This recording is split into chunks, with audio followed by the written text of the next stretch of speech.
Now for an update on the $170 speeding ticket that David Lee, Constable David Lee, or DLAP15 is his QID number, decided to try and pull over on me with back on the 15th of April, I believe it was, Good Friday.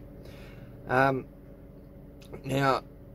what he's done, they supplied me disclosure, which I find hysterical. There's 4 photos in there. Not one of them has a date on it or any reference whatsoever. One of them's of my back of my car, and he's clearly taken these from inside his cruiser vehicle, and he's tried to take a snapshot of the locked speed on the device, as if to say, that's the speed, that's the car in front, with no date, no reference whatsoever.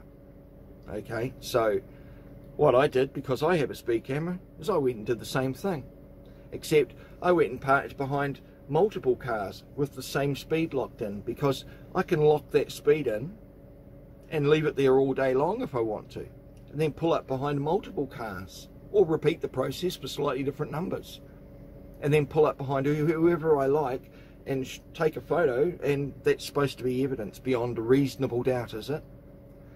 Every one of the 4 photos he supplied are of him in an 80k zone. So I went and took a few photos myself of the same place. So it's going to be interesting for him to try and explain that one, isn't he? Now, if we're in a 60k area, like he's claiming, what was he doing 61? Why was he speeding? So, as far as the law's concerned, when you're coming to a decreasing speed zone, you have 250 meters to slow down. When it's an increased speed zone, you are not allowed to increase from the current speed zone into the higher speed zone until you pass the sign. There is no coming up to it excuse. Now, I noticed in his notes made at the time that he says excuse given was entering an 80k area. No, if I was there at all, I believe I may have said, I cannot confirm or deny, I may have said I'm in an 80k zone, because I can show you, I can counter and easily insert reasonable doubt that I can do the same thing with my speed detector and pull up behind parked vehicles and do the same photographs. I can pull over on the side of the road and take a photograph of an 80k sign without a date on it, and it means absolutely fucking nothing. I hope he's going to enjoy testifying on the stand, because boy, I've got some doozies for him, you know. But anyway, we'll leave it at that, and we'll see how we get on. But I've got all of the initial disclosure. He hasn't supplied me in certificate of accuracy for the odometer of his vehicle. He was moving, so he would need to do that.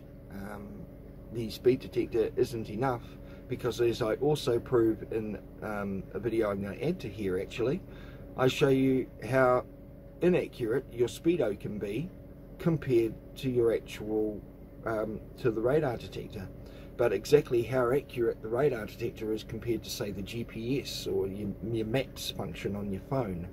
That little speed sign it gives you, telling you your current speed, is pretty much bang on within 1 kilometre.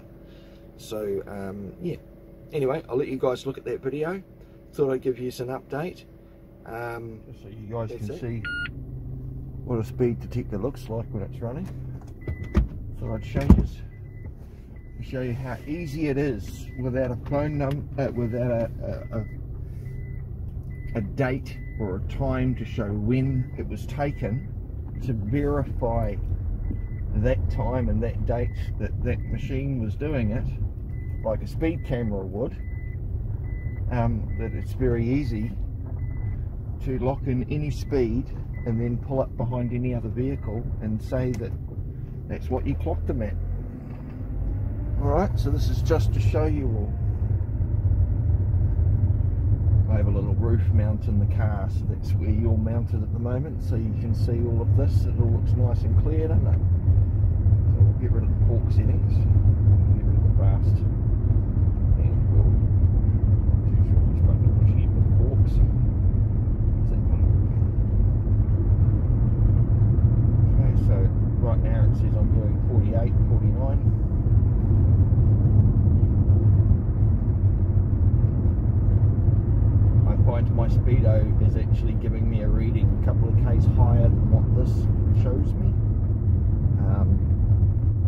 adds up.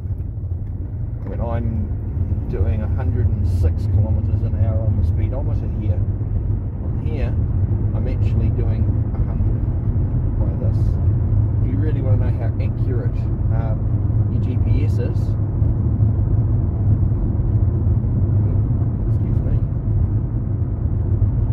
there's your GPS. Okay, so say if I wanted to Waimaku petrol station.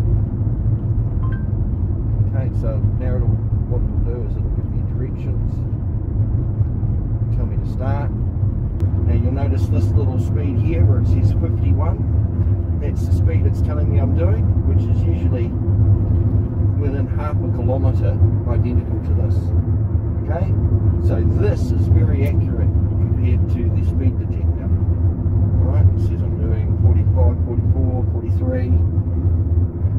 GPS is a little bit slow when it comes to slowing down at the same rate that the radar is working.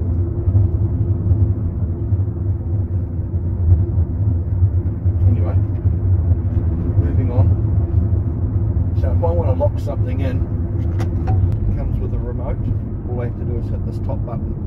Okay? When it's not actually measuring anything, all it does is it turns the fast setting on and off.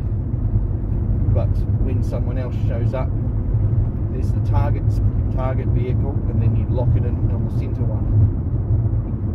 I'll show you what that means when I actually come past another vehicle. 500 metres, turn left onto Mirepoix Road. Okay, so as you can see, it says I'm doing 62 there, I'm doing 60, 61 here, 62 here, so it's pretty much within a K of each other, these guys. Enough of the phone tinkering. Take the next left onto Mirepoix Road. Oh, shut up. I tend to argue with the GPS. They never say please or thank you. GPS is so rude. Alrighty.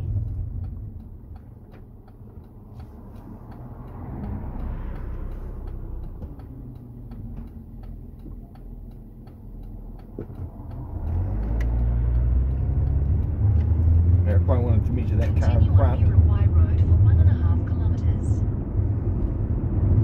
if I hit the same lane, what it will do is it'll measure the ones approach in the same lane as me. That's what the same means. If I leave it, then it, see, bingo, lock him in at 68. So let's lock this one in here, he's speeding up. Lock him in at 63. It's that simple. Alright, and all I've got to do is push a button. Adjusted this power pole was 250 metres from the open road side, which is where you're allowed to slow down until.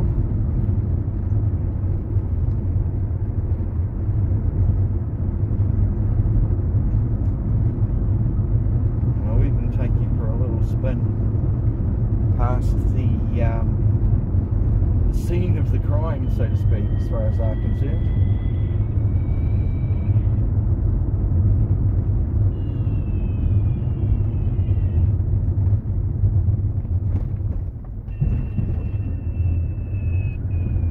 Locked him in at 52. 70. Alright, so the motorbike there was doing 70 k's an hour in a 50k area. So I'm going to be happy with that, alright, because I'm doing a nice speed. I'm stayed below the speed limit, unlike our friend David Lee, who was doing 61 in his purported 60k area. Otherwise he's going bloody slow in an 80k area. And now I can lock, that's locked in. So let's pull up behind any vehicle and say they were doing 70 in a 50 area, shall we?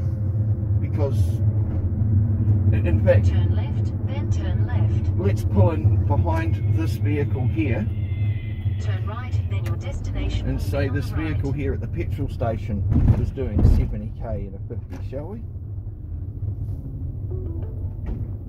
Your destination is on the right. I know, I'm here, you idiots. But there you go. So we could say LAQ49 was doing 70 in a 60k area, which is where we are. Couldn't we? Or I could pull up behind any vehicle and then take a photo of that locked speed even though that vehicle had nothing to do with it. Okay, so there you go, my car's off. As long as my machine's got power to it, it'll retain that that locked speed.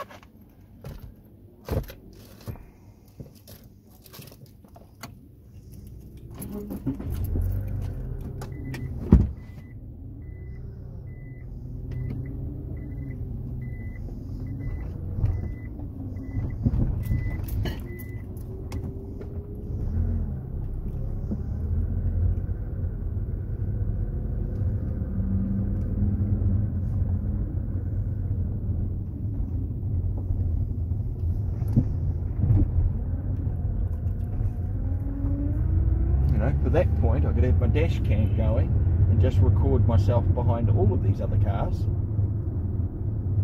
and then still shot them and say I was behind all of them.